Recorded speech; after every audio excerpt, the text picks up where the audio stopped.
Page 121, we're going to be doing Halloween cartoon creatures. And again, similar to the animals, it's a simple structure that you can kind of morph into a bunch of different zombies and monsters and ghouls and such. You like Halloween? Yeah.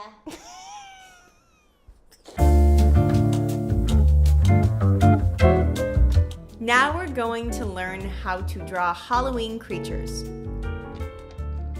Step 1. Start with a body made from simple shapes. Here we're going to be using a wide set oval. Then we're going to overlap a square that's going to be the body. Next, we're going to use 2 half circles for the feet. We're then going to add 2 ovals for the hands. Again, they're overlapping. Erase the dotted lines. Now you have your basic cartoon. Step 2. Choose an expressive set of eyes.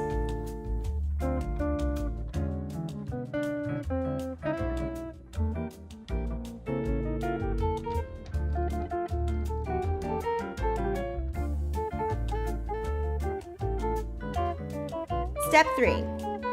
Finally, add as many details as you need to build a unique, interesting character.